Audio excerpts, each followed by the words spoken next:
Assalamualaikum warahmatullahi wabarakatuh. Selamat sore kakak sekalian. Wah, sepertinya sudah banyak yang sudah bergabung ya untuk melanjutkan pembelajaran terkait persiapan Pretest PPG 2022. Oke, di sini sudah banyak sekali ya, sudah ada Kak Lina, Kak Hikmah nih, lalu ada Kak Isti, Kak Dedi dan Kak yang lainnya.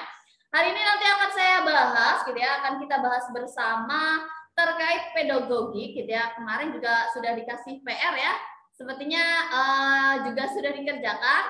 Tetapi sebelum membahas PR, nanti kita akan bahas terlebih dahulu materi terkait konten-konten yang akan dikeluarkan di PPG 2022. Oke, harapan saya silakan nanti ya ada Kak Umi hadir. Semoga nanti jaringannya lancar ya, karena kalau di sini insya Allah lancar.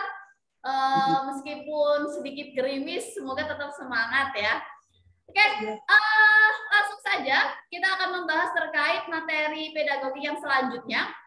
Nanti juga kita bahas dulu pertama terkait materi dan dilanjutkan latihan-latihan soal sesuai dengan kisi-kisi PPG 2000 Pretest PPG 2022.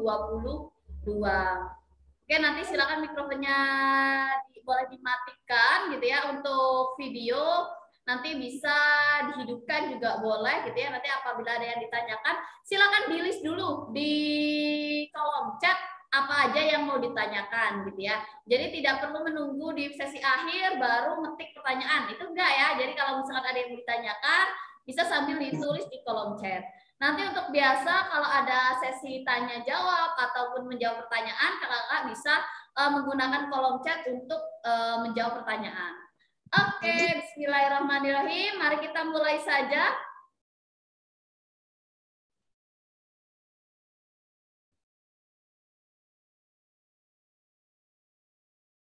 Oke. Sudah terlihat jelas ya di sini ya. Oke, yang pertama adalah akan kita bahas terkait rancangan pembelajaran inovatif. Nah, untuk rancangan pembelajaran inovatif ini nanti yang kita bahas adalah rancangan pembelajaran yang berkaitan dengan teknologi, pedagogik, dan content knowledge gitu ya. Nah, sebelum lebih jauh, kita singgung terlebih dahulu terkait pengertian apa sih rancangan pembelajaran gitu ya. Menurut Smith dan Ragan tahun 1999 menyatakan bahwa rancangan pembelajaran adalah proses sistematis ya, berarti urut ya, dalam mengartikan prinsip pembelajaran dan pembelajaran ke dalam ini nih, pedoman untuk bahan dan aktivitas pembelajaran. Yang selanjutnya di sini menurut Ray Gelut gitu ya, menyatakan bahwa pengertian rancangan pembelajaran sebelumnya yaitu suatu sistem pengembangan setiap unsur atau komponen pembelajaran yang meliputi apa saja? Tujuan, isi, metode, dan pengembangan evaluasi. Oke, kita lanjutkan. Nah, kita mulai dari bagaimana menentukan tujuan pembelajaran. Sepertinya sudah tidak asing ya kalau bagaimana sih menentukan rumusan tujuan pembelajaran yang baik gitu ya. Nah, pastinya sudah tidak asing juga terkait 4 komponen, yaitu ABCD. Apa saja? Audience, behavior, condition, dan degree.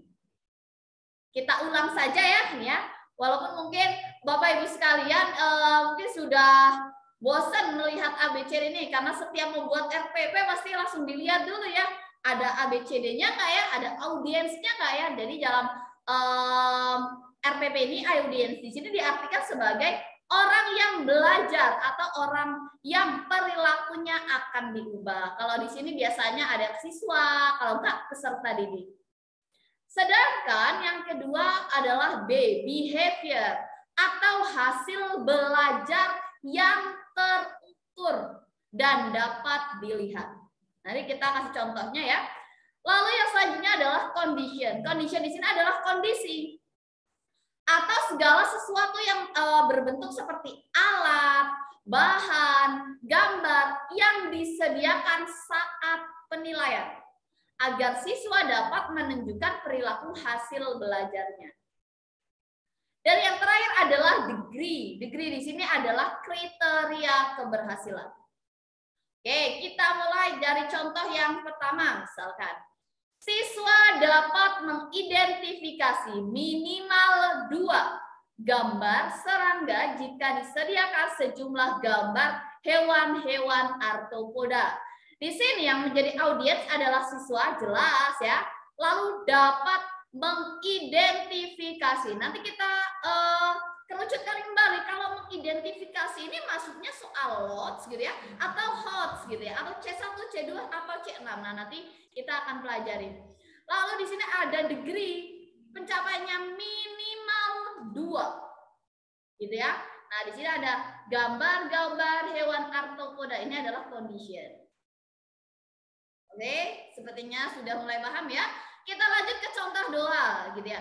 Disediakan kabel, baterai, dan bola lampu. Nah, di sini kabel, baterai, dan bola lampu adalah condition.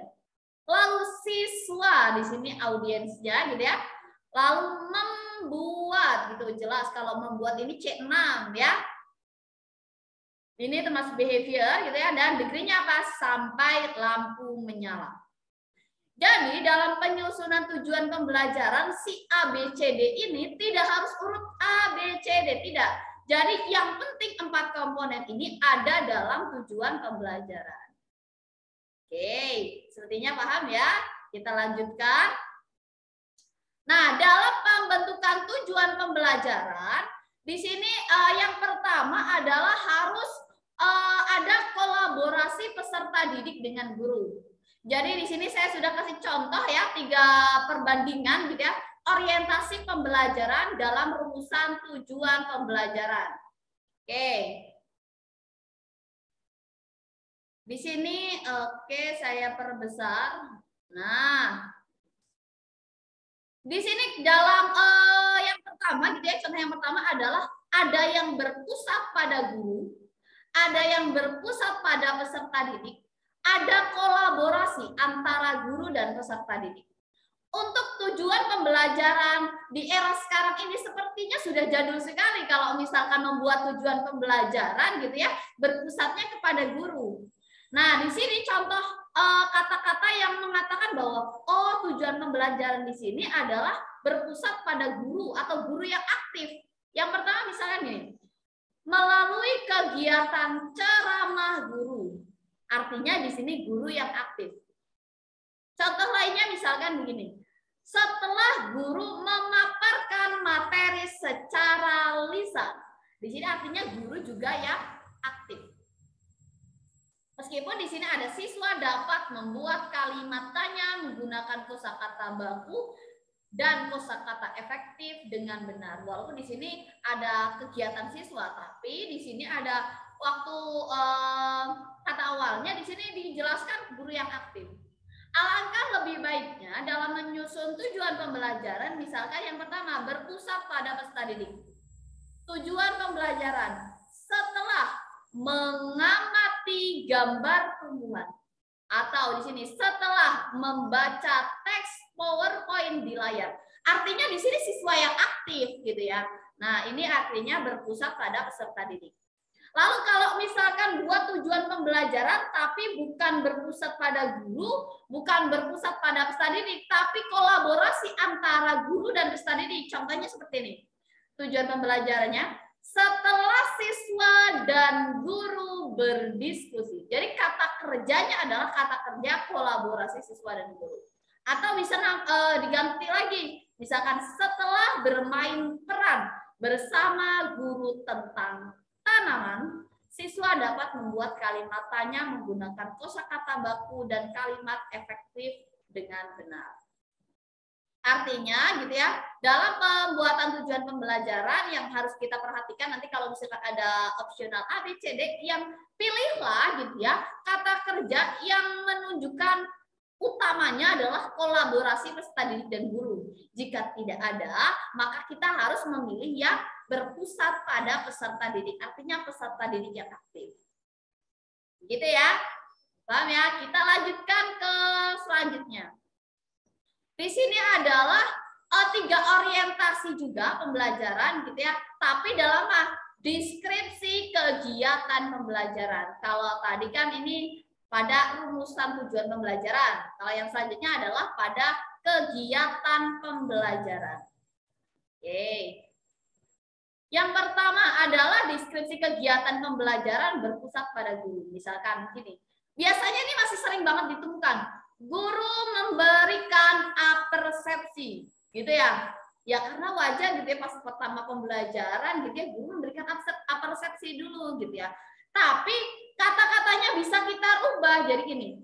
Siswa menyimak apersepsi dari guru tentang pelajaran sebelumnya dan mengingat dengan pengalamannya. Beda kan? Sebenarnya ini dan ini itu hal yang sama, tapi kita bisa rubah redaksinya, gitu ya. Lalu kalau misalkan kolaboratif siswa dan siswa dan guru, misalkan di sini, siswa dan guru menyimak cerita salah satu siswa tentang pengalaman penerapan materi pembelajaran sebelumnya sebagai bekal pembelajaran berikutnya. Pada poin 6, 1, 2, 3, gini ya. Ini ketiga-tiganya berkaitan dengan apersepsi. Tetapi di sini deskripsi kegiatannya bisa mengacu gitu ya. Mana yang berpusat pada siswa, mana berpusat pada guru gitu ya. Dan mana yang kolaboratif. Oke. Contoh lainnya misalnya guru memberikan pertanyaan. Bisa diganti dengan siswa bertanya dan jawab dengan guru. Atau siswa bertanya jawab dengan guru berkaitan dengan materi sebelumnya. Kalau di sini gitu ya ada mengaitkan siswa aktif gitu ya, ini juga berkaitan dengan kolaboratif. Lanjut, kalau tadi yang pertama adalah kolaborasi peserta didik dan guru. Selanjutnya adalah berkaitan dalam penyusunan tujuan pembelajaran adalah berorientasi HOTS gitu ya, atau high order thinking skill. Oke, sepertinya ini hanya mengulang saja karena ini sifatnya sudah umum gitu ya. Dalam perkembangan berpikir kita sudah tahu pasti ya Bapak Ibu guru sekalian, kita tahu ada C1, C2, C3, C4, C5 dan C6. Untuk level C1 sampai C3 mengingat, memahami dan menerapkan ini untuk pada level berpikir LOTS atau low order thinking skill.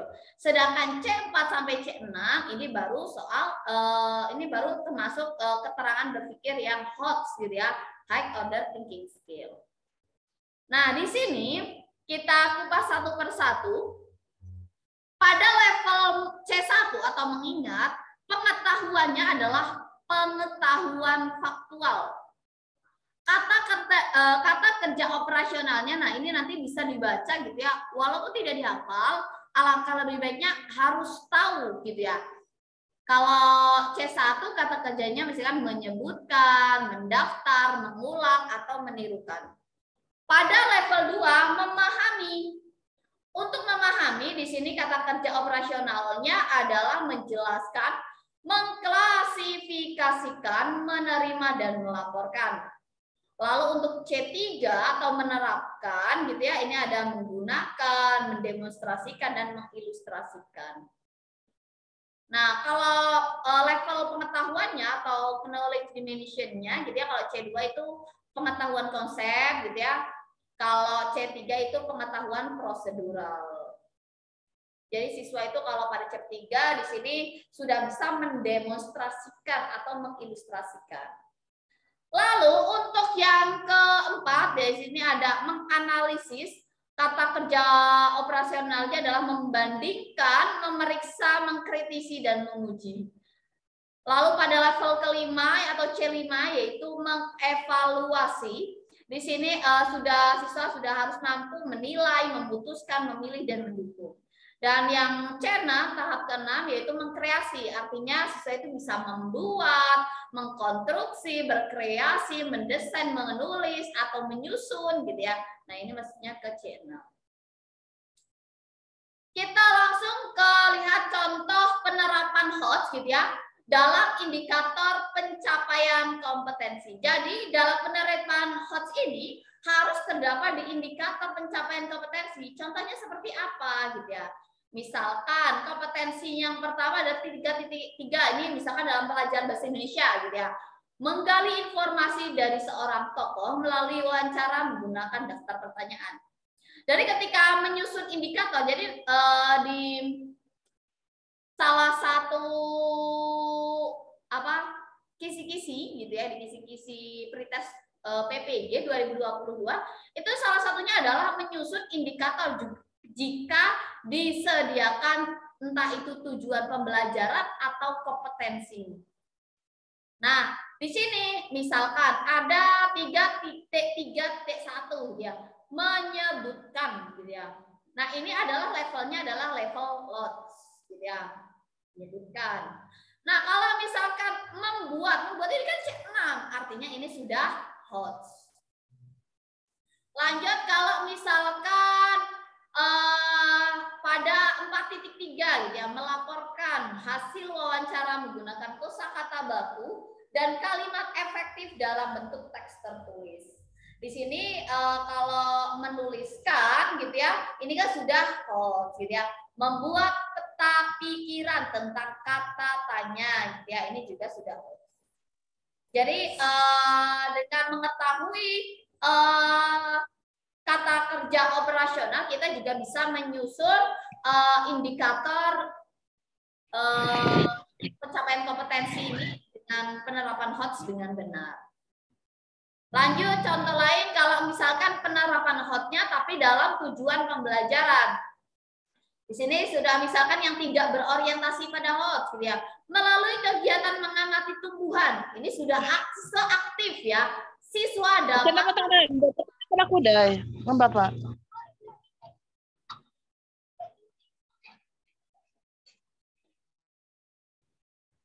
Di sini tidak tapi di sini kata kerjanya adalah mengidentifikasi atau di sini menyebutkan. Ini sudah siswa aktif tapi masih belum penerapan HOTS. Kalau yang sudah berorientasi pada HOTS, contohnya di sini melalui kegiatan mengamati tumbuhan. Ini sama ya. Ini artinya siswa sudah aktif gitu ya. Tetapi di sini kata kerjanya sudah membandingkan, artinya sudah HOTS. Atau di sini menilai bentuk gitu ya, ini juga sudah HOTS. Kita lanjutkan. Kalau penerapan HOTS dalam deskripsi kegiatan pembelajaran. Di sini gitu ya, untuk deskripsi kegiatan atau dalam kegiatan inti juga bisa diterapkan nih HOTS-nya gitu ya. Artinya misalkan contohnya siswa secara berkelompok mengidentifikasi dan menuliskan bagian dan fungsi tumbuhan serta membuat peta pemikiran kata tanya. Ini sudah HOTS. Tapi kalau siswa mengamati, mengidentifikasi, ini masih C3 gitu ya. Ini masih HOTS. Nah, jadi dalam penerapan HOTS ini tidak hanya pada tujuan, tapi juga pada deskripsi kegiatan, dalam indikator juga. Ini contoh lainnya, misalkan dalam kegiatan penutup gitu ya, ada refleksi kesimpulan gitu ya. Lalu bisa juga menganalisis kelebihan dan kekurangan, ini juga termasuk HOTS. Lanjut, kalau tadi kita yang pertama tadi ada kolaborasi peserta didik dan guru, yang kedua adalah berorientasi HOTS, dan yang ketiga adalah ini, mengintegrasikan teknologi informasi dan komunikasi atau ICT. Artinya di sini gitu ya, ciri-ciri rancangan pembelajaran di sini ada note, sudah kita kasih kata yang harus diperhatikan. Ciri-ciri rancangan pembelajaran yang menggunakan ICT dapat juga ditelusuri dalam penggunaan media atau sumber belajar guru dalam RPP. Gitu ya, biasanya kalau sumber belajarnya adalah internet misalkan gitu ya, itu bisa sudah masuk ke dalam penggunaan ICT. Meskipun di sini dalam tujuan pembelajaran juga harus disertakan gitu ya, memadukan ICT atau tidak. Contoh misalkan tidak memadukan LCT misalkan. Melalui kegiatan membaca buku teks, ini kan tidak integrasi ICT. Tapi kalau diganti melalui kegiatan mengamati video tentang tumbuhan, ini kan sudah langsung integrasi dengan ICT. Terus misalkan setelah bertanya jawab dengan guru, ini tidak menggunakan ICT, tapi setelah membaca teks PowerPoint, siswa dapat membuat kalimat tanya menggunakan kosakata baku dan kalimat efektif dengan benar. Jadi di sini ada penggunaan ICT. Selanjutnya setelah menggunakan ICT ini juga berorientasi pada keterampilan dan pengembangan keterampilan abad 21. Nah, di sini harus ada 4C gitu ya. Sudah tidak asing ya, 4C itu apa ya? Ada C yang pertama adalah creativity, yang kedua adalah collaboration, yang ketiga adalah critical thinking, dan yang keempat adalah communication. Nah, di sini biasanya kalau di dalam RPP itu nanti di dalam kurung gitu ya, misalkan gini. Siswa bersama-sama dengan guru membuat kalimat tanya yang tepat berdasarkan teks dari media PowerPoint dalam kurung communication, collaboration, dan creating gitu. Oke, ini sudah masuk ke dalam berorientasi pada keterampilan belajar dan pengembangan keterampilan abad 21. Lanjut yang kelima gitu ya, yaitu mengembangkan kemampuan literasi. Sekarang sedang digalakkan gitu ya terkait kemampuan literasi, bahkan dalam ujian pun sekarang sudah pakainya AKM gitu ya. Lalu sekarang juga level-level soal-soal pada siswa juga harus meningkatkan kemampuan literasi siswa gitu ya. Nah, ini sebenarnya materi ini sudah tidak asing lagi gitu ya. Mengembangkan kemampuan literasi bagaimana gitu ya. Nah, di sini contoh penerapan gitu ya, TPACK gitu ya, dalam kemampuan literasi dalam kegiatan pembelajaran. Di sini gitu ya, ada 6 literasi dasar gitu ya, yang harus tercakup dalam pembelajaran. Yang pertama adalah literasi baca tulis, literasi numerasi, literasi sains gitu ya, literasi digital, literasi finansial, literasi budaya, dan kewargaan. Nah, di sini contohnya misalkan siswa menyimak penjelasan guru melalui media pembelajaran tayangan PowerPoint tentang kata tanya. Di sini ada scientific, dia mengamati gitu ya. Di sini sudah ada kata literasi, membaca, dan digital. Oke, atau membuat kalimat tanya yang tepat berdasarkan teks dari media PowerPoint gitu. Lanjut, kalau tadi tentang pengembangan kemampuan literasi, dilanjutkan dengan penguatan pendidikan karakter atau PPK gitu ya. Nah, di sini penguatan pendidikan karakter juga harus terdapat dalam tujuan pembelajaran. Contohnya gini, dengan permainan memilih kartu kata, siswa dapat menentukan kata yang tepat sesuai gambar organ tubuh secara teliti.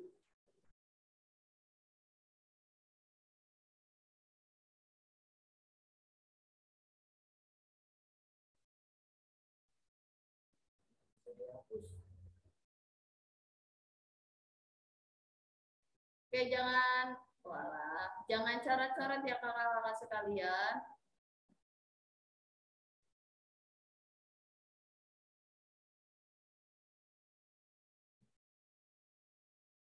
Oke. Oke, kita lanjutkan. Di sini dalam penguatan pendidikan karakter terdapat 5 karakter utama gitu ya dalam PPK gitu ya yang bersumber pada Pancasila. Yang pertama adalah religiusitas, nasionalisme, kejujuran, kemandirian, dan gotong royong. Nah ini misalkan dalam pembuatan tujuan pembelajaran bisa disertakan misalkan secara teliti gitu ya, atau misalkan yang poin 6 melalui bermain peran siswa menunjukkan sikap kemandirian. Ini kan juga sudah masuk ke dalam penguatan pendidikan karakter. Nah kalau sudah memuat apa saja tadi, yang pertama kita ulang sekali lagi. Kolaborasi peserta didik dan guru. Yang kedua berorientasi pada HOTS gitu ya. Lalu yang ketiga yaitu mengintegrasikan teknologi informasi dan komunikasi atau ICT. Lalu berorientasi pada keterampilan belajar mengembangkan keterampilan abad 21. Lalu mengembangkan kemampuan literasi dan penguatan pendidikan peserta pendidikan karakter. Yang selanjutnya dalam rancangan pembelajaran harus bisa melakukan penilaian. Di sini ada teknik penilaian. Untuk teknik penilaian yang pertama adalah rencana evaluasi untuk sikap spiritual dan sosial. Di sini kalau yang misalkan yang pertama tekniknya observasi, maka bentuk instrumennya adalah jurnal.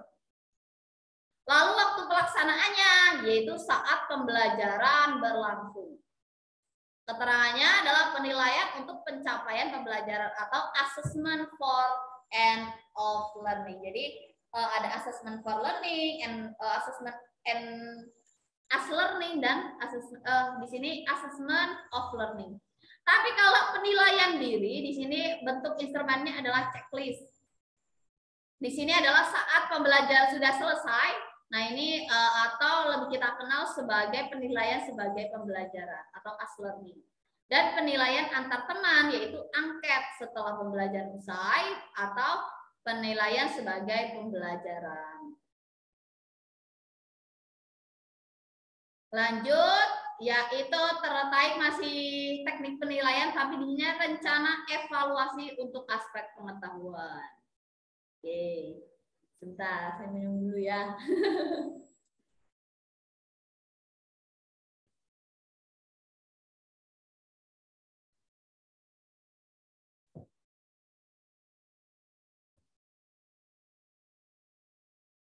Oke, kita lanjutkan. Nah, di sini untuk rencana evaluasi untuk aspek pengetahuan, jelas sekali gitu ya. Yang pertama ada tekniknya secara lisan. Biasanya kan ada aspek pengetahuan, gurunya penilaiannya secara lisan aja gitu ya. Nah, untuk secara lisan maka ada bentuk instrumennya, yaitu dengan pertanyaan lisan dengan jawaban terbuka. Lalu contoh pelaksanaannya adalah saat pembelajaran berlangsung.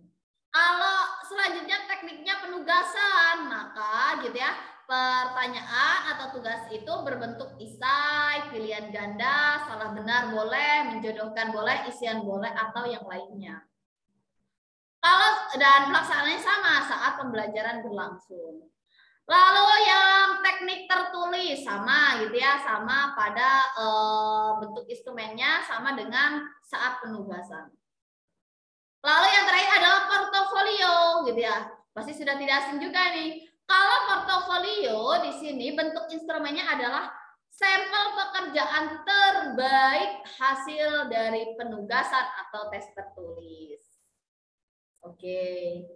Lalu kalau tadi yang pertama adalah terkait sosial gitu ya, spiritual sosial, lalu aspek pengetahuan, dan yang ketiga adalah aspek gitu ya, keterampilan.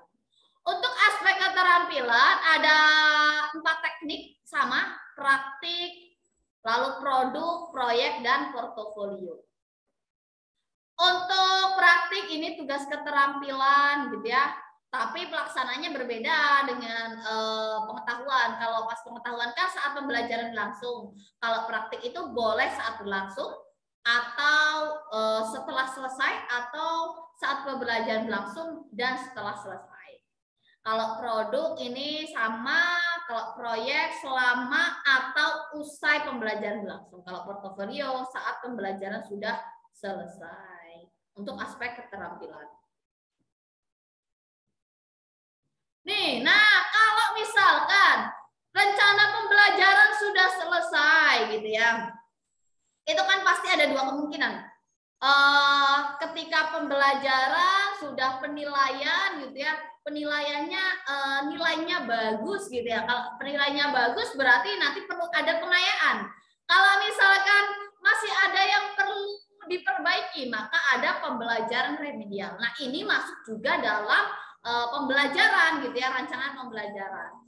Untuk remedial gitu ya, di sini disebut sebagai tindak lanjut. Ini juga masuk ke dalam salah satu indikator dalam penilaian, indikator penilaian, atau masuk juga dalam kisi-kisi Perites PBG 2021 gitu ya. Nah, di sini yang perlu diingat, remedial ini berlaku bagi peserta didik yang belum mencapai ketuntasan. Belajar sesuai hasil ketuntasan belajar sesuai hasil analisis penilaian atau analisis kesulitan belajar. Untuk itu perlu ini. Jadi sebelum melakukan remedial, anak nilainya kurang remedial, untuk siswa yang nilainya misalkan KKM-nya 72 gitu ya, pencapaiannya 72. Siswa yang mendapatkan nilai 70 tentu berbeda dengan siswa yang mendapatkan nilai misalkan cuma 25 gitu ya. Nah, makanya di sini harus dicari penyebab mengapa peserta didik tersebut tidak mencapai kompetensi sebagaimana termuat dalam capaian pembelajaran. Adapun bentuk kegiatan pembelajaran remedial gitu ya. Kegiatan remedial tidak hanya mengerjakan soal ulang gitu ya. Walaupun boleh. Di sini ada bentuk kegiatan pembelajaran remedial, pembelajaran ulang, pembimbingan perorangan, belajar kelompok, atau pemanfaatan tutor sebaya. Lalu untuk pembelajaran pengayaan, kalau tadi ada yang belum tercapai, kalau pengayaan jelas jika peserta didik sudah mencapai ketuntasan belajar. Di sini diberi kegiatan pembelajaran pengayaan untuk perluasan dan atau pendalaman materi kompetensi. Antara lain, tugas mengerjakan soal-soal dengan tingkatan kesulitan lebih tinggi. Lalu meringkas buku-buku referensi atau mewawancarai narasumber. Nah, makanya ini aneh sekali kalau misalkan siswa diberikan soal sulit sebelum diberikan latihan belajar dari soal level rendah. Jadi tipe pembelajaran sendiri pun harus meningkat gitu ya, dari soal yang sederhana lalu yang baru menuju yang kompleks, tidak langsung kepada soal-soal yang kompleks, karena soal-soal kompleks gitu ya atau dengan kesulitan tinggi itu diberikan pada saat pengayaan. Begitu kira-kira terkait rancangan pembelajaran, sepertinya sudah dipahami. Nanti juga akan selain PowerPoint, untuk materi lebih lengkapnya nanti bisa dibaca oleh Bapak Ibu sekalian. Nanti sudah ada, nanti tinggal dibaca saja. Nanti akan kita share. Lanjut ke latihan soal PPG 2022.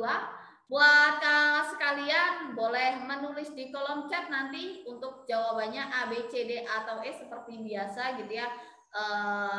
Dijawab saja gitu ya, karena Kak waktunya kecepatan gitu misalkan gitu ya, karena nanti juga ketika kita mengerjakan gitu ya, sekalian mengerjakan soal itu pun waktunya tidak lama gitu ya, jadi harus dibaca secara singkat dan tentukan jawaban yang paling tepat. Soal nomor 1 boleh dijawab terlebih dahulu. Dengan mencermati, nih indikatornya ini ya, dengan mencermati standar kompetensi lulusan, peserta dapat merumuskan indikator kompetensi. Oke, Kak Susiyanti. Kak Juni juga sudah menjawab.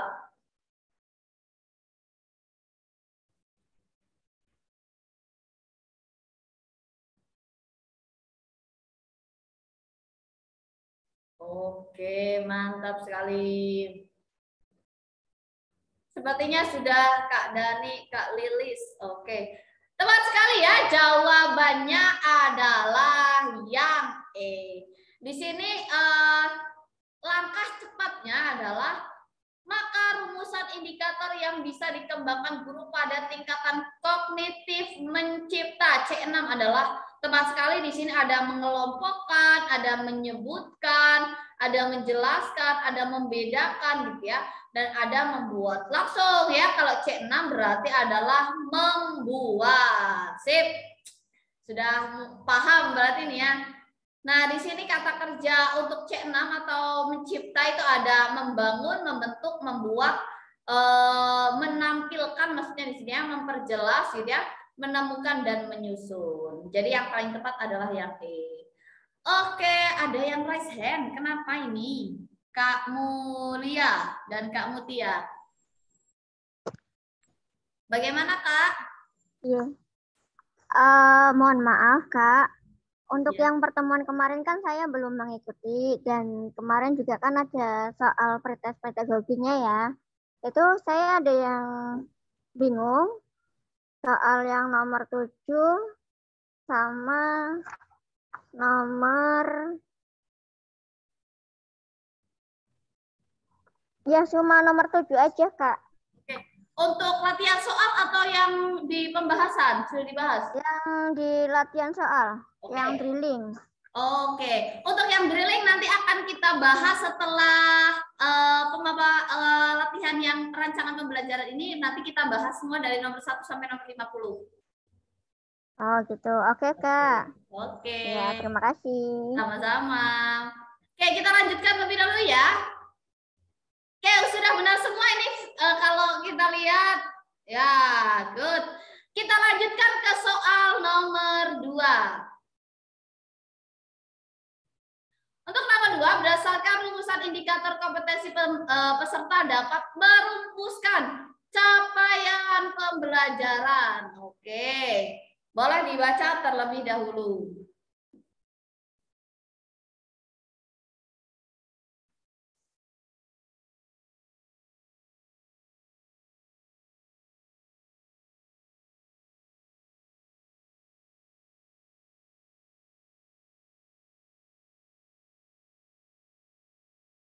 Oke, bisa ditulis di kolom chat sambil dibaca terlebih dahulu yang teliti.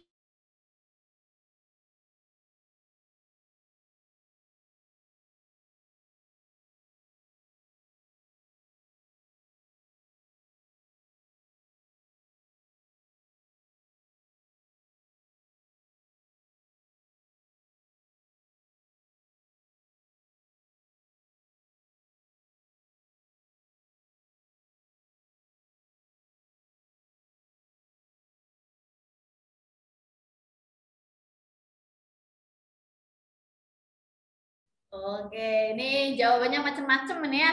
Ada yang A, ada yang B. Oke, sepertinya pilihannya hanya 2, A dan B. Oke, kita kupas bersama ya. Pada sebuah rancangan pembelajaran RPP, tertulis contoh rumusan indikator yaitu menjelaskan kondisi operasi sistem komputer perangkat keras. Jika seorang pendidik akan menyusun menjadi tujuan pembelajaran, maka rumusan yang tepat. Ingat, tujuan pembelajaran harus ada A, B, C, D, gitu ya. Di sini, oke, ada yang pilih A, ada yang B.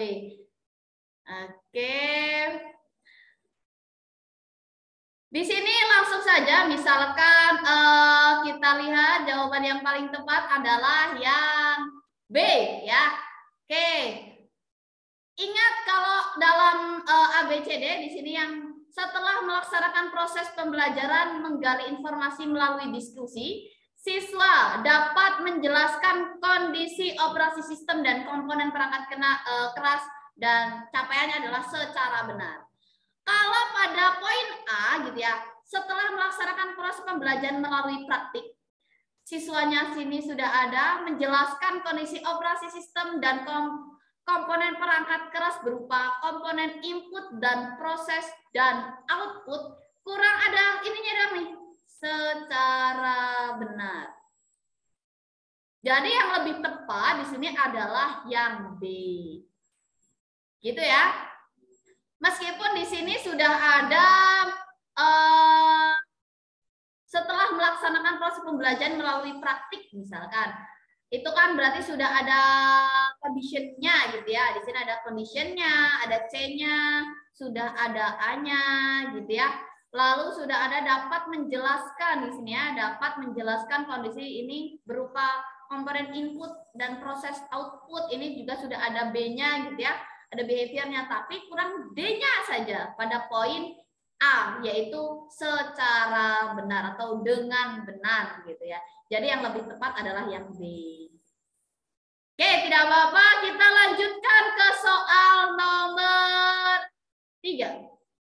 Di sini berdasarkan capaian pembelajaran gitu ya, tujuan pembelajaran yang telah dirumuskan, peserta dapat menetapkan materi pembelajaran yang diperlukan. Oke, dibaca terlebih dahulu.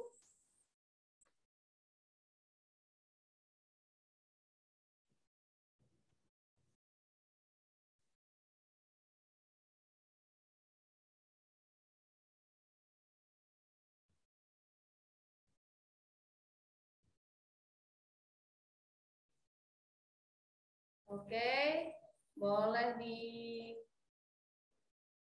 Oke, Kak Junita, satu saja jawabnya Kak Junita.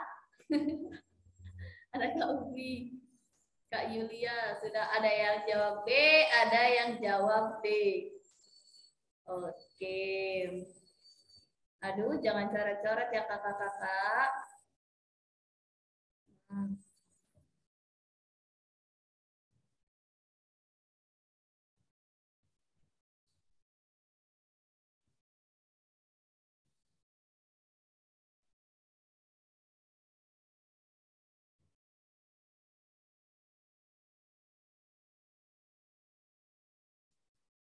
Oke, ada yang C. Ini ada yang C, ada yang D. Oke, kita bahas bersama.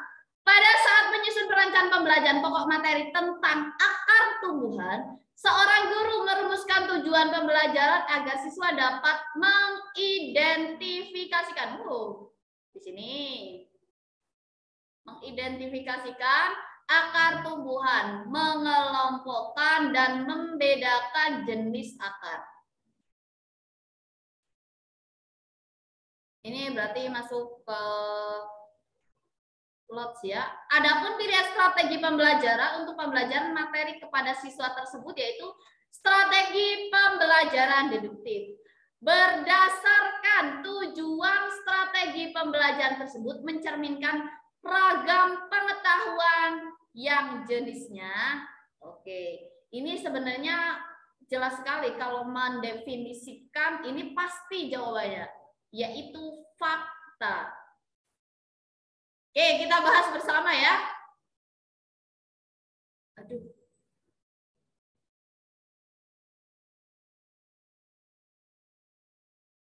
Oke. Kita bahas bersama. Nah, berikut merupakan tabel untuk mempermudah dalam menentukan jenis materi. Kok deh. Sebentar. Mendefinisikan, mengelompokkan, dan membedakan jenis. Coba kita bahas, coba kita lihat terlebih dahulu. Kita koreksi bersama ya. Yang pertama adalah fakta. Apabila siswa diminta untuk menyebutkan nama kapan di mana suatu peristiwa terjadi. Yang kedua adalah konsep. Apabila siswa diminta untuk mengumumkan definisi, membedakan dua hal atau mengklasifikasi. Oh iya benar. Membedakan jenis-jenis. Ya. Jawabannya adalah yang konsep ya, yang D. Wah, sip. Benar ya? Yang jawabannya D. Lalu kalau prosedur di sini adalah apabila siswa diminta untuk menjelaskan langkah-langkah pemecahan suatu persoalan menurut prosedur tertentu, Lalu di sini ada prinsip apabila siswa diminta untuk menjelaskan hubungan antara berbagai konsep sebab akibat.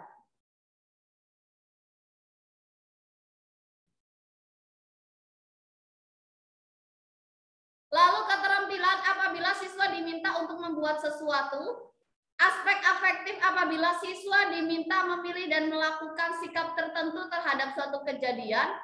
Lalu apabila siswa diminta untuk melakukan kegiatan menggunakan anggota badan. Nah, di sini yang paling tepat adalah yang D ya, karena di sini ada kata-kata membedakan jenis-jenis akar. Ini masuknya kepada pengklasifikasian. Oke, Kak Meris, Kak Juni, Hadi Polo. Apa ini? SD Hadi Polo, bukan Kak siapa nih? Kak Dia ya. Betul ya, jawabannya adalah ya.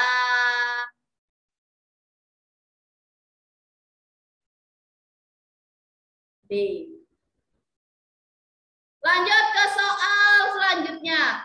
Berdasarkan capaian, di sini indikatornya capaian pembelajaran, gitu ya, tujuan pembelajaran yang telah dirumuskan dan materi yang ditentukan, peserta dapat menetapkan proses pembelajaran yang sesuai. Berarti kalau ini jawabannya apa ya? A, B, C, D, atau E?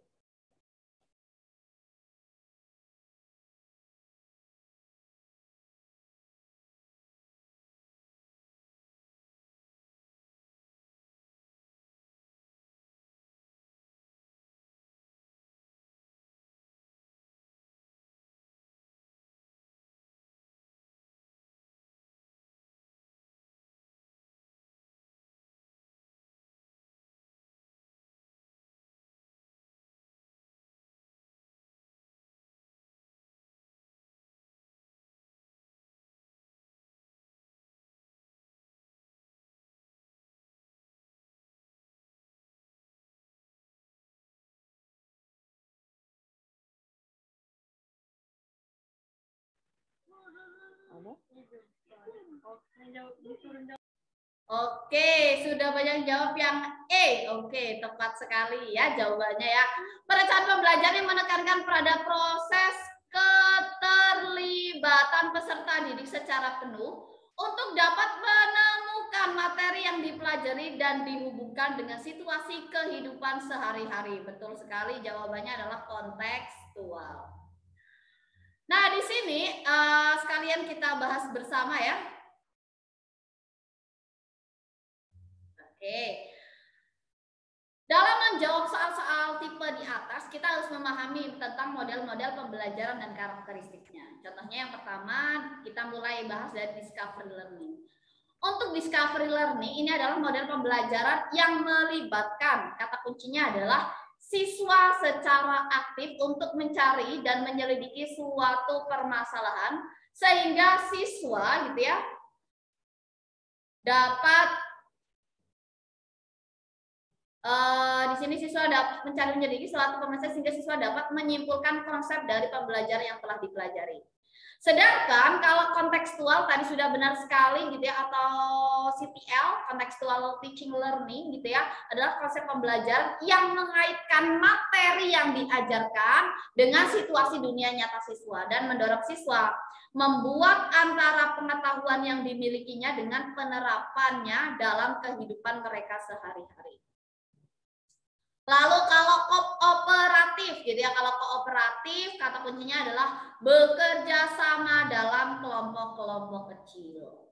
Lalu kalau problem solving, yaitu ada kata kuncinya, gitu ya, kerangka konseptual tentang proses pembelajaran yang menggunakan masalah-masalah real, gitu ya, dalam kehidupan nyata atau otentik, gitu ya, bersifat tidak tentu, terbuka dan mendua untuk merangsang dan menantang siswa berpikir kritis untuk memecahkannya.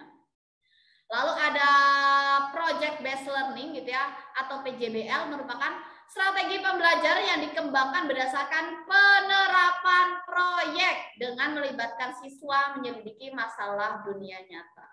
Lalu ada inquiry. Kalau inquiry jelas ya, proses memperoleh dan mendapatkan informasi dengan melakukan observasi atau eksperimen guna mencari jawaban maupun pemecahan masalah terhadap pertanyaan atau rumusan masalah menggunakan berpikir kritis dan logis. Lanjut ke soal selanjutnya.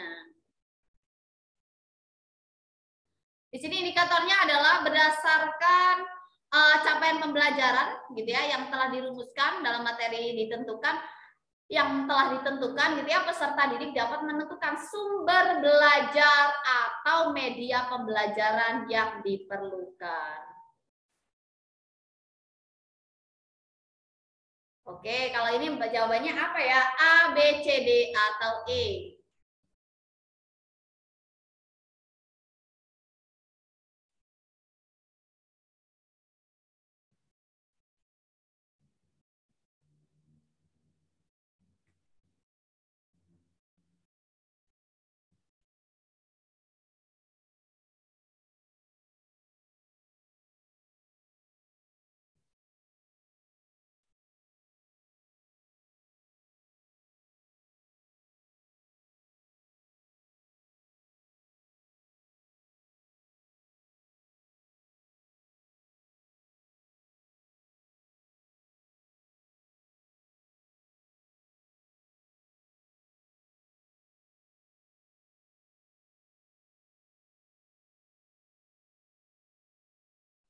Oke, sepertinya jawabannya sudah benar semua ya.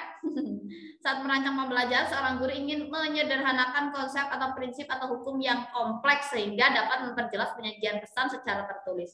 Media apa yang paling tepat dipilih oleh guru tersebut? Oke, tepat ya jawabannya adalah bagan. Kita bahas kalian terkait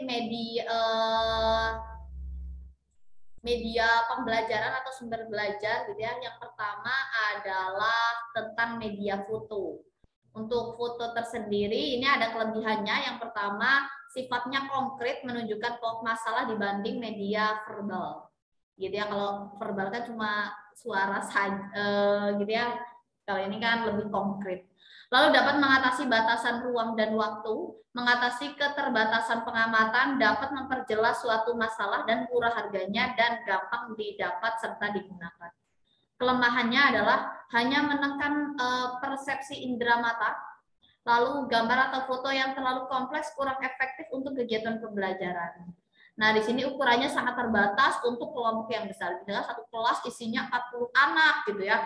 Lalu gambar fotonya kecil atau seukuran misalkan besar sekurang apa ya misalkan A3 tapi kan tetap terbatas.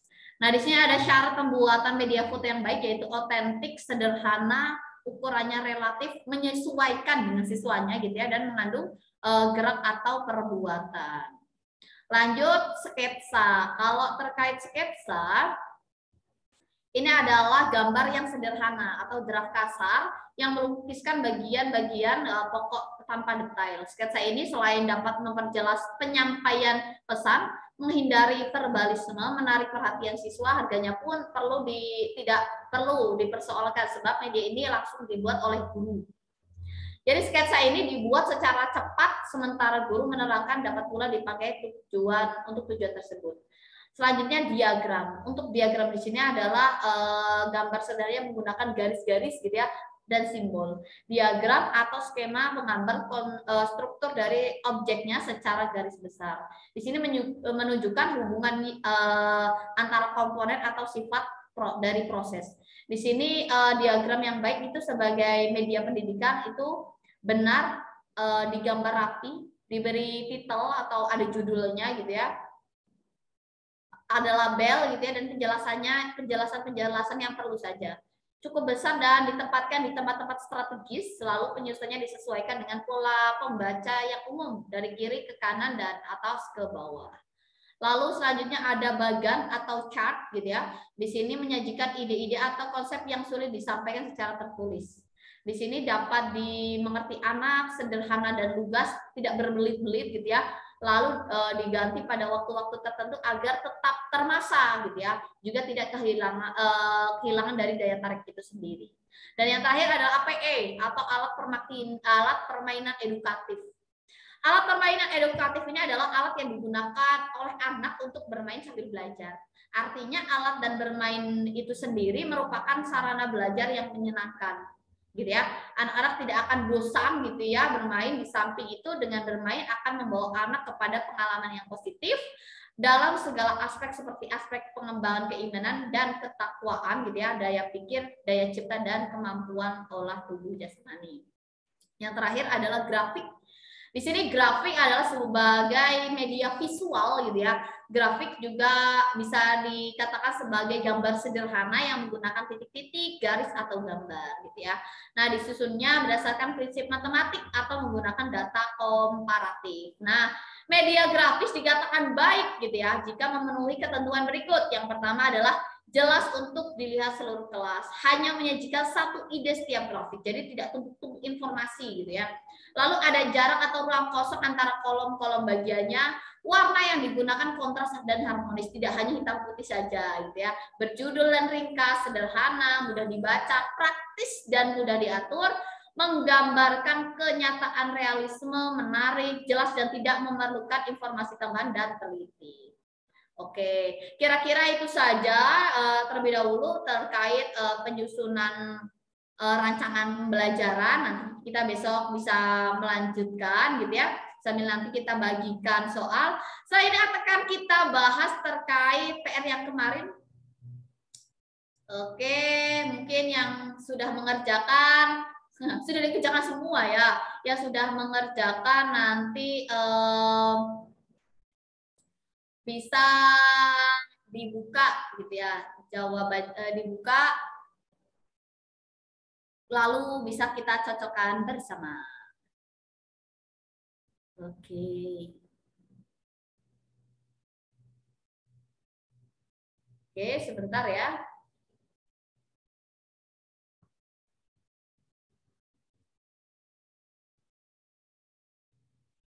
Oke, sambil disiapkan gitu ya pekerjaannya, mari kita koreksi bersama. Kita mulai dari soal nomor 1.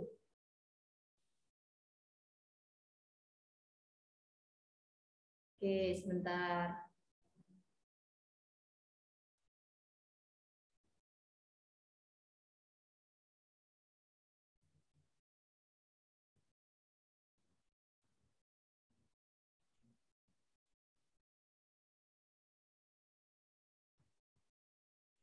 Oke.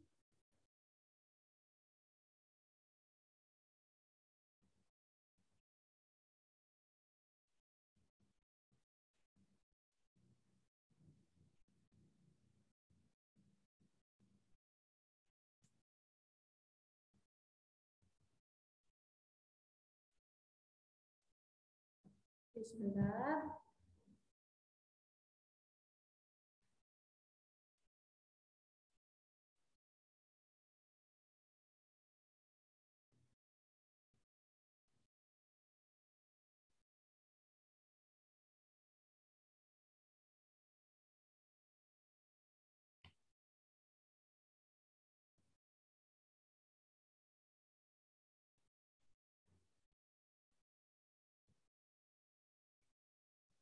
Oke. Ya. Oke, bismillahirrahmanirrahim. Dari soal nomor 1. Berikut ini yang bukan merupakan tokoh dari teori belajar behaviorisme. Jelas sekali ya, jawabannya adalah yang A. Oke, Ausable. Jadi Ausable adalah peneliti pengembangan teori kognitif gitu ya. Nah, teori belajar tingkah laku behaviorisme ini yaitu teori dari Thorndike gitu ya, Skinner dan Bandura. Di sini sudah dikasih penjelasan secara lengkap, nanti bisa dibaca. Lanjut ke soal nomor 2. Belajar pada hakikatnya merupakan proses pembentukan hubungan antara stimulus dan respon. Pernyataan tersebut merupakan teori belajar dari, jelas sekali, ini adalah Thorndike gitu ya. Ingat, Thorndike mengemukakan hukum-hukum belajar dari hubungan stimulus dan respon gitu ya. sebagai berikut. Yang pertama adalah hukum kesiapan, hukum latihan, dan hukum akibat. Law of fitness, law of exercise, dan law of effect. Lanjut ke soal nomor 3. Seorang guru akan menyampaikan materi baru dalam kelas yang dia miliki. Jadi sebelum memulai proses belajar mengajar, guru tersebut memastikan siswanya siap. Di sini ada, kita langsung saja langkah yang dilakukan guru tersebut, termasuk salah satu penerapan dari teori belajar Tordai, gitu ya. Ini masuknya ke dalam hukum kesiapan, gitu ya. Langkah yang dilakukan ini adalah hukum kesiapan atau kesiapan seorang anak dalam melakukan suatu kegiatan. Seorang anak ini mempunyai kecenderungan untuk bertindak atau melakukan kegiatan tertentu, gitu ya. Kemudian melakukan kegiatan tersebut, maka tindakannya akan melahirkan kepuasan bagi dirinya. Tindakan yang lain yang dia lakukan tidak menimbulkan kepuasan bagi dirinya. Lanjut ke soal nomor 4. Hasil belajar harus segera diberitahukan, jangan ditunda gitu ya. Hasil belajar juga harus segera diberikan feedback gitu ya. Jika salah ya dibetulkan, jika benar maka diberi reinforcement. Langkah tersebut merupakan penerapan pembelajaran dari teori belajar apa? Jelas, ini adalah Skinner. Skinner ini adalah mengatakan bahwa unsur terpenting dalam belajar adalah penguatan, gitu ya. Maksudnya adalah pengetahuan terbentuk melalui ikatan stimulus dan respon yang akan semakin kuat bila diberi penguatan. Skinner membagi penguatan ini menjadi 2, yaitu penguatan positif atau hadiah dan penguatan negatif atau hukuman. Lalu kita lanjutkan ke soal nomor 5. Guru dalam menyampaikan pembelajaran harus memberikan metode yang mudah untuk dipahami dan diikuti oleh siswa-siswanya. Hal ini dilakukan agar siswa lebih mudah untuk memilih metode mana yang akan diikuti dan diterapkan dalam mengerjakan soal-soal. Di sini cara yang digunakan guru tersebut merupakan salah satu penerapan teori belajar dari jelas sekali. Ini adalah Bandura, gitu ya. Bandura ini mengatakan bahwa meniru bukan berarti mencontek. Artinya siswa itu belajar melalui peniruan. Baik ya, lanjut C jawabannya. Untuk nomor 5. Suatu aliran teori belajar yang menekankan belajar gitu ya sebagai suatu sistem respon tingkah laku individu terhadap rangsangan fisik adalah, nah di sini yang paling tepat adalah behaviorisme, yaitu suatu aliran yang menekankan belajar sebagai suatu sistem respon tingkah laku individu terhadap rangsangan fisik. Gitu ya. Oke, tadi ada yang nanya nomor 7. 3 konsep penting yang menjadi dasar konsep teori belajar sosial Bandura. Yang pertama adalah reciprocal determinis, gitu ya. Nah, apa sih respon determinis ini ya? Ini adalah pendekatan yang menjelaskan bahwa tingkah laku manusia dalam bentuk interaksi timbal balik yang terus-menerus antara kognitif, tingkah laku, dan lingkungan. Di sini orang menentukan atau mempengaruhi tingkah lakunya dengan mengontrol lingkungannya, gitu ya. Tetapi orang itu juga dikontrol oleh lingkungannya. Yang kedua adalah beyond reinforcement, gitu ya. Ini apa sih beyond reinforcement, gitu ya? Adalah menurutnya, reinforcement adalah penting dalam menentukan apakah suatu tingkah laku akan terus terjadi atau tidak, gitu ya. Tetapi itu bukan satu-satunya pembentuk tingkah laku. Jadi orang itu dapat belajar melakukan sesuatu hanya dengan mengamati dan kemudian mengulang apa yang dilihatnya. Belajar melalui observasi tanpa ada reinforcement yang terlibat itu berarti tingkah laku ditentukan oleh antisipasi dan konsekuensinya. Dan yang ketiga adalah self-regulation atau cognition. Yang ini artinya gini ya, konsep dari Bandura ini menempatkan manusia sebagai pribadi yang dapat mengatur dirinya sendiri. atau self regulation gitu ya.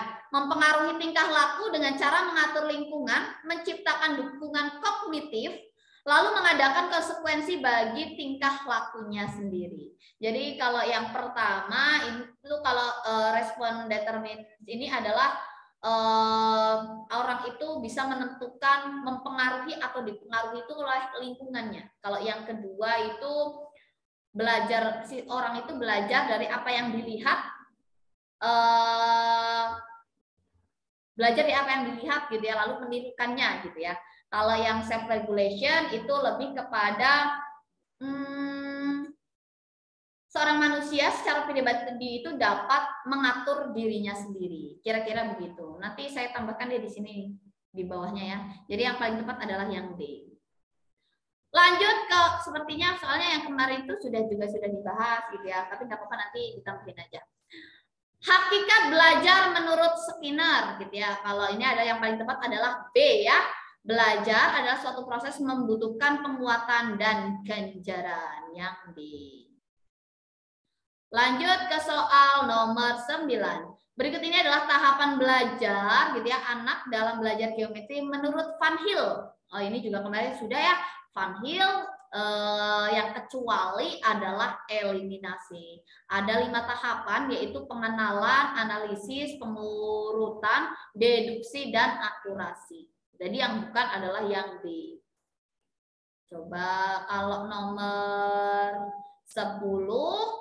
Di sini adalah suatu tahap belajar geometri menurut Van Hill, di mana siswa sudah menggali bahwa persegi dan adalah jajar jenjang. Belah ketupat adalah layang-layang. Disebut sebagai tahap, ini adalah pengurutan. Ingat, kita bahas juga 5 tahapan pemahaman geometri menurut Van Hill sebagai berikut. Yang pertama, tahap visualisasi atau pengenalan. Di sini siswa itu memandang sesuatu bangun geometri sebagai satu atau seluruh gitu ya, suatu keseluruhan holistik. Sedangkan yang tahap kedua analisis gitu ya, pada tingkat ini siswa mengenal bangun geometri berdasarkan ciri-ciri masing-masing bangun. Jadi oh ciri-cirinya begini, oh berarti ini bangunnya yang ini, hanya sampai titik itu saja. Lalu pengurutan atau deduksi formal. Di sini pada tahap ini siswa sudah bisa memahami hubungan ciri-ciri sesuatu dan ciri-ciri yang lain pada suatu bangun, dan ada tahap deduksi. Tahap deduksi di sini adalah siswa sudah bisa mengambil kesimpulan secara deduktif. Lalu siswa juga sudah memahami pengertian-pengertian dangkal, definisi-definisi, aksioma, teorema dalam geometri dan lain-lain. Siswa juga dapat mampu menyusun bukti-bukti secara formal. Hal ini berarti tingkatan ini siswa sudah memahami proses berpikir bersifat deduktif aksiomatis, mampu menggunakan proses berpikir tersebut. Coba kalau nomor 11 jawabannya apa ya? Coba ditulis dulu di kolom chat.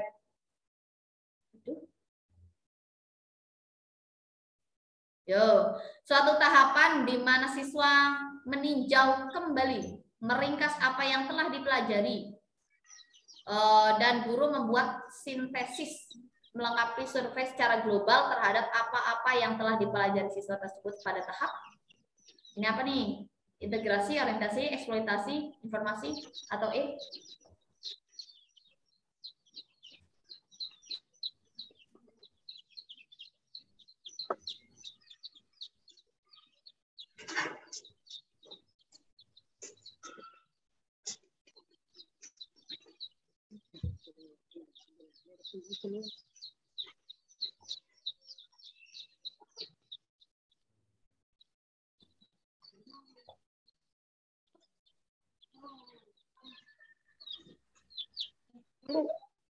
Oke, yang mana A, B, C, D, atau E? Oh, kebanyakan jawabannya A ya.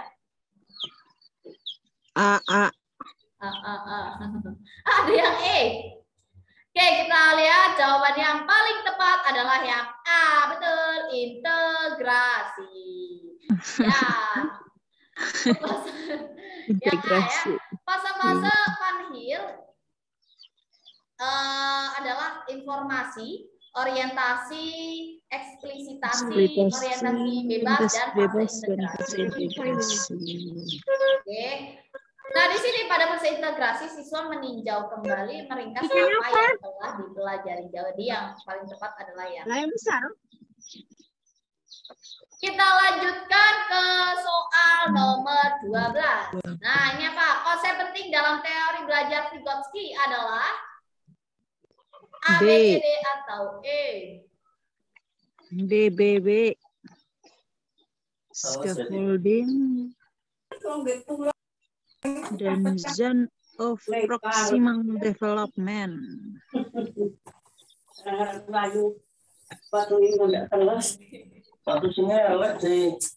Sepatu sing kelas loro yen sedeng iki malah. Oh, ada yang C juga.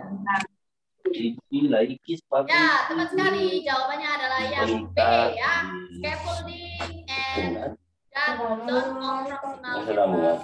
Yo sing kelas loro ora biyen sing cilik. Kelas loro iki sedeng. Orang lah. Berarti biyen kelas 1. Di sini artinya DPD ini adalah zona perkembangan terdekat gitu ya. Kita lanjutkan ke soal nomor 13. Suatu proses gitu ya di mana seorang individu lebih banyak pengetahuannya membantu individu yang lebih sedikit pengetahuannya untuk menuntaskan suatu masalah melampaui tingkatan kemampuannya disebut ini adalah scaffolding, artinya pemberian bantuan gitu. Betul, C. Bantuan kepada siswa selama tahap-tahap awal pembelajaran, kemudian mengurangi bantuan gitu ya, dan memberikan kesempatan untuk mengambil alih tanggung jawab yang semakin besar setelah ia dapat melakukannya. Kalau scaffolding ini biasanya lebih banyak diterapkan ke guru kepada siswa gitu ya. Misalnya siswa mengalami kesulitan gitu ya, biasanya guru ini melakukan scaffolding. Tapi tidak menutup kemungkinan bahwa siswa juga bisa melakukan gitu ya, memberikan bantuan. Lanjut ke soal 14 gitu ya. Berikut ini adalah konsep penting dari teori belajar Bandura ya. Yang paling tepat adalah yang A ya, individu belajar melalui belajar melalui meniru. Lanjut nomor 15, teori belajar dari Thorndike gitu ya, disebut juga istilah koneksionisme. Makna koneksionisme adalah proses pembentukan hubungan antara stimulus dan respon. Lanjut nomor 16. Suatu tahapan perkembangan di mana seorang individu dapat mencapainya dengan belajar sendiri dengan memfungsikan individuanya dan kemampuan untuk belajar sesuatu yang baru atas kemampuan sendiri tanpa bantuan orang lain. Itu tahapan perkembangan dari Vygotsky ini ada juga mempunyai beberapa pengonstruksian pengetahuan. Yang pertama adalah pengetahuan ini terjadi pada saat siswa berusaha sendiri, gitu ya, menyudahi konflik, gitu ya, konflik yang dialaminya. Kalau tahap 2-nya adalah tahap pengembangan internalisasi. Lanjut ke soal nomor 17. Apa jawabannya 17? Suatu tahap perkembangan. C. Suatu tahap perkembangan yang dialami seorang individu ketika berinteraksi dengan individu lain melalui diskusi kelompok kecil berdasarkan teori belajar dari Vygotsky disebut. Oke. Perkembangan potensial, gitu ya. Lanjut nomor 18, aliran pembelajaran, penekanan bahwa juga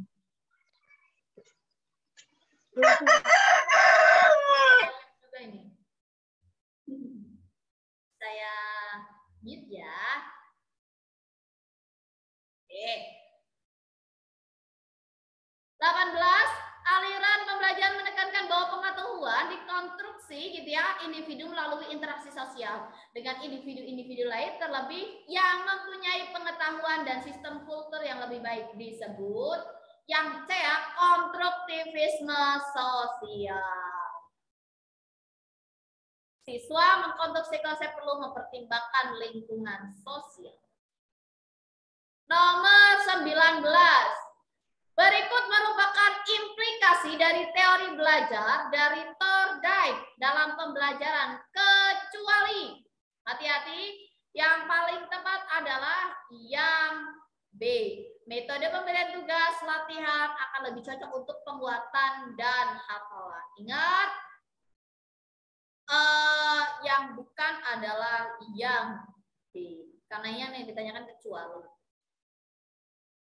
Lanjut nomor 20. Berdasarkan teori belajar dari Skinner, hal yang seharusnya dilakukan guru dalam pembelajaran di kelas agar siswa mampu memahami proses belajarnya.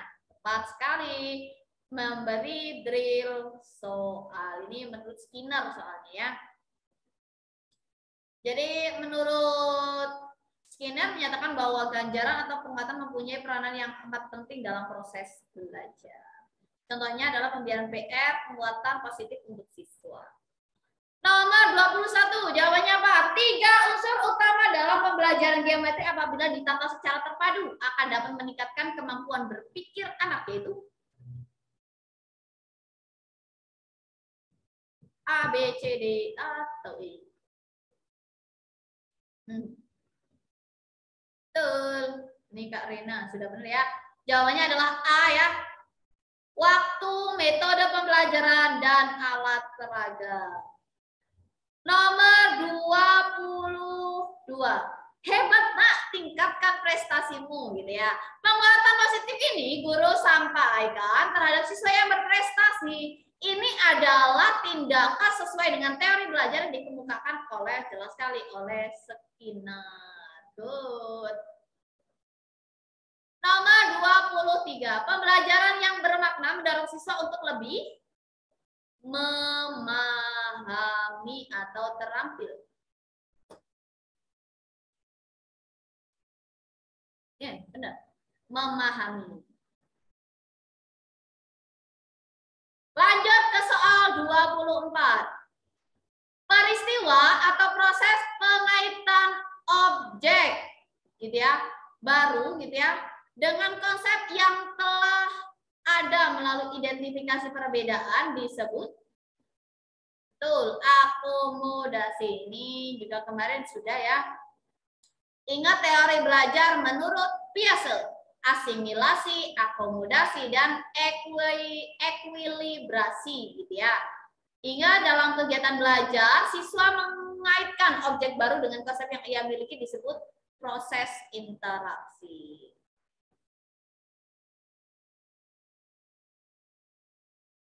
Kalau akomodasi ini pencarian yang tidak sengaja untuk hal baru dari keseluruhan asosiasi yang dimasukkan pada kontak objek karena meningkatkan kompleksitas permainan. Mengaitkan objek baru dengan konsep yang telah ada. Jadi yang paling tepat betul sekali Kak Dian, Kak Meris, Kak Nur, siapa? Kak Nur Asmiati. Lanjut ke soal nomor 25. Urutan langkah-langkah pembelajaran yang dimulai dari penggunaan objek langsung diikuti dengan barang tiruan atau gambar dan diakhiri dengan penggunaan simbol merupakan pandangan dari teori. Betul sekali, jawabannya adalah Brunner. Ya, yang B. Ingat, di sini ada objek langsung, tiruan atau gambar diakhiri dengan simbol. Enaktif, ikonik, dan simbolik. Nanti bisa dibuka lagi. Lanjut nomor 26. Apabila dalam proses belajar, peserta didik melakukan suatu sampai dengan mendapatkan respon yang sesuai dengan apa yang diinginkan, serta menghilangkan apabila tidak sesuai, dirasakan tidak sesuai gitu ya. Hal ini merupakan jelas sekali ini adalah prinsip pembelajaran trial and error. Gitu ya. Di sini ada motif pendorong aktivitas, ada berbagai respon terhadap situasi, ada eliminasi dan respon yang gagal atau salah, dan mencapai kemajuan reaksi-reaksi mencapai tujuan. Nomor 27, seluruh komponen pendidikan memiliki tujuan yang sama, yaitu terbentuk manusia yang ideal. Manusia yang dicita-citakan yaitu manusia mencapai aktualisasi diri. Pernyataan tersebut merupakan bagian dari teori, jelas sekali ini adalah humanistik. Manusia yang ideal. Ada kata manusia yang ideal. Jelas ini adalah humanistiknya. Nomor 28. pernyataan berikut yang menjelaskan makna istilah kognitif. Jelas sekali adalah kemampuan untuk memecahkan masalah. Nomor 29 di sini aliran menekankan pada keaktifan siswa selama kegiatan belajar, aktif berpikir gitu ya, menyusun konsep-konsep, memberi makna tentang hal yang dipelajari. Jelas sekali yang paling penting adalah terwujudnya belajar dan niat peserta didik itu sendiri. Jelas ini adalah konstruktivisme.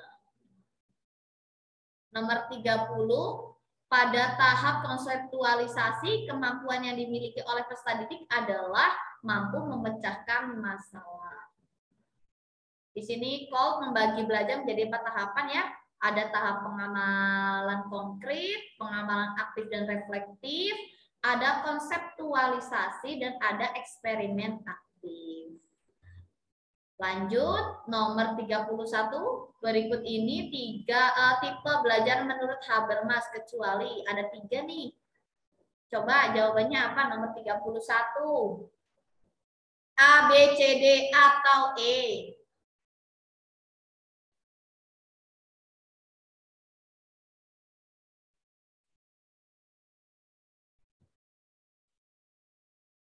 Yo, jawabannya apa?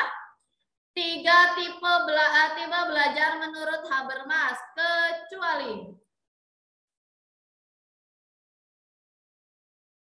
Oke, tepat sekali.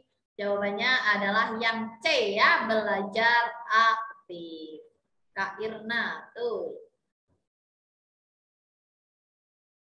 Di sini 3 tipe belajarnya yaitu teknis atau technical learning, ada belajar praktis atau practical learning, dan yang ketiga adalah emansipatoris atau emansipatoris learning.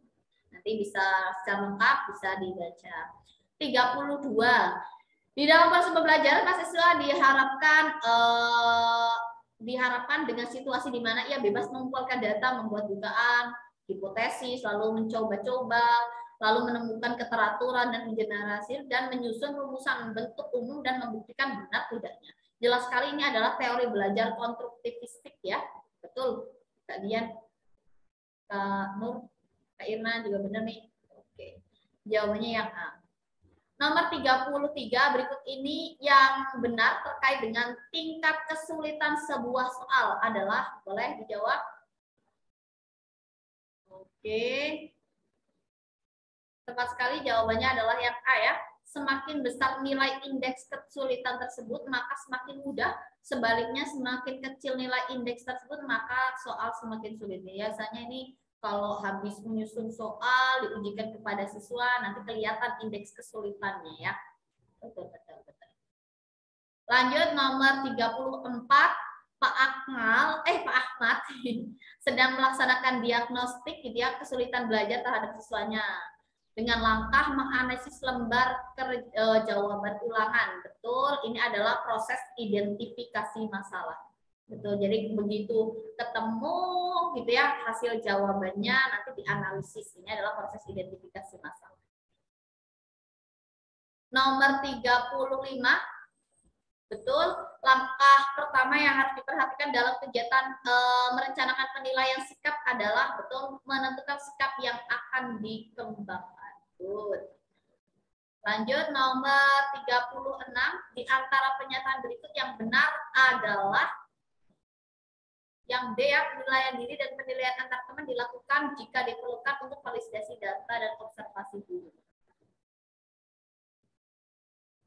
Lanjut nomor 37, Bu Ani bermaksud mengembangkan kemampuan berpikir kreatif melalui curah gagasan dengan kantong ide. Setiap siswa membawa kantong ide berisi suatu benda, kemudian kantong ide itu ditukar dengan temannya. Tugas siswanya adalah memberikan kata sebanyak mungkin berkaitan dengan benda tersebut. Betul sekali, ini adalah divergen gitu ya. Cara yang dilakukan Bu Ani adalah divergen. Artinya membuka peluang siswa untuk berpikir kreatif. Kreativitas ini diperlukan gitu ya, secara global. Tanpa kreativitas jelas sekali ya sulit bangsa kita untuk bersaing dengan bangsa-bangsa lain. Lanjut ke 38, penilaian dalam proses pembelajaran berfungsi sebagai alat untuk mendeteksi kesulitan. Betul. assessment as learning. Ini juga penilaian, tadi juga sudah ya. Lanjut ke 39, Pak Usman memiliki IQ taraf normal, begitu ya, normal bawah dan seringkali harus mengikuti remedial, terutama materi menunjukkan keterampilan berpikir tingkat tinggi. Di sini, gitu ya, materi yang menunjukkan keterampilan berpikir tingkat rendah, ketiganya mampu mencapai batas ketuntasan. Nah, Pak Usman ini mengembangkan potensi terbaik ketiga siswa tersebut adalah benar yang dia memfasilitasi pembelajaran yang mengembangkan bentuk potensi keterampilan. Nomor 40, definisi penilaian adalah kegiatan meningkatkan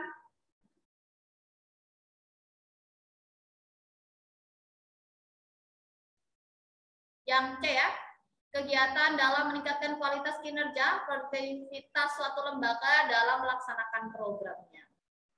Nomor 41, yang merupakan prinsip penilaian yang harus diperhatikan dalam melakukan penilaian di dalam kelas adalah jelas sekali kecuali ya adalah betul subjektif. Nanti kita bahas juga ini terkait penilaian, ada sahih, terbuka, adil, dan objektif. Ada banyak sekali tipe-tipe prinsip penilaian. Lanjut, di sini Ismail mampu mengurutkan benda yang mudah dari ukuran panjang terpendek sampai yang terpanjang. Jelas sekali ini adalah tahap operasional konkret. Nah, benar. Lanjut ke 43, paham behaviorisme adalah paham yang mengumumkakan bahwa proses bahasa merupakan proses yang sangat stimulus respon. Jelas ini adalah strukturalisme, gitu ya, aliran strukturalisme.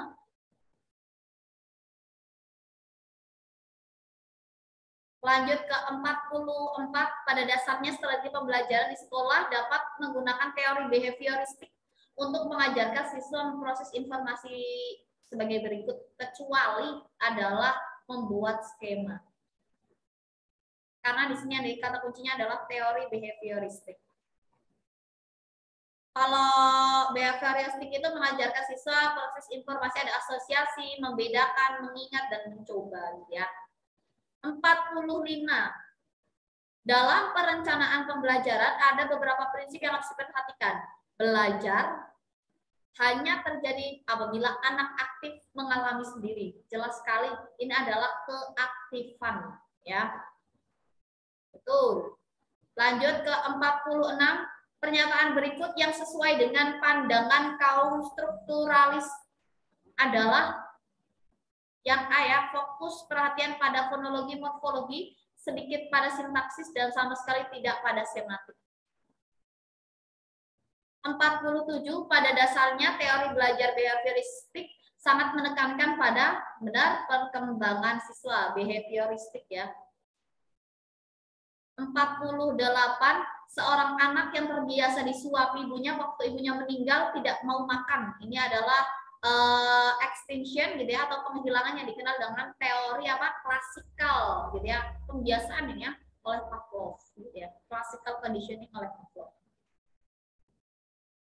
49, pada waktu mengajar guru memberikan hadiah atau pujian. Jelas sekali ini adalah connection. Betul.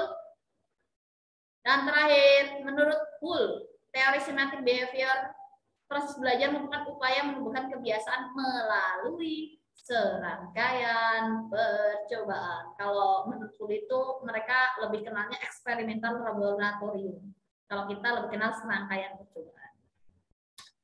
Oke, itu dia gitu ya, terkait pembahasan nomor 1 sampai nomor 50. Tadi juga untuk pembelajaran ya, terkait rancangan pembelajaran juga belum selesai. Besok kita lanjutkan lagi ya, kita selesaikan. Nanti juga akan kita bagikan PR untuk besok ya. Nanti semoga. Maaf Mbak, mau nanya Mbak. Oh boleh. Nomor 35 tadi apa ya? 35, 36. 35, 36. Oke ya. Coba.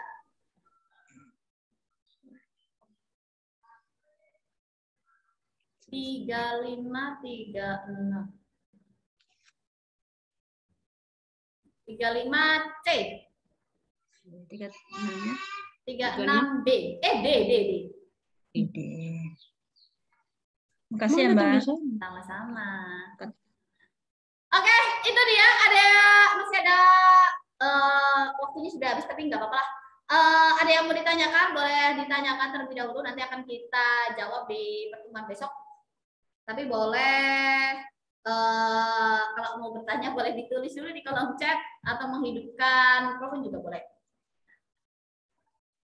Nomor 26, Pak. Nomor 26 boleh. Yo.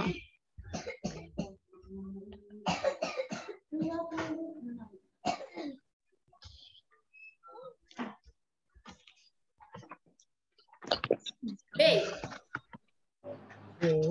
Terima kasih, Kak. Oke, sepertinya cukup ya. Nanti untuk kunci jawaban akan kita share beserta materi hari ini. Nanti untuk modulnya, karena cukup lengkap, cukup banyak, nanti bisa sambil dibaca, sambil dicicil gitu ya. Nanti kalau jika ada yang perlu ditanyakan, boleh ditanyakan. Oke, itu saja yang bisa disampaikan hari ini. Sukses untuk kakak-kakak semuanya. Semoga kakak-kakak yang akan melaksanakan tes PBG di pretest PBG 2022 ini, semoga semuanya lolos. Amin amin ya robbal alamin. Amin. Bisa dilancarkan untuk semuanya. Terima kasih. Sampai jumpa di pertemuan selanjutnya. Jangan lupa besok masih sama ya, di jam waktu yang sama. Jangan sampai terlambat. Nanti kalau ada yang terlambat mungkin tadi di awal, nanti bisa dicek di video yang akan di-share nanti ya linknya. Oke, terima kasih. Wassalamualaikum warahmatullahi wabarakatuh. Sampai jumpa. Dah. Dah. Ibu Irna. Dadah.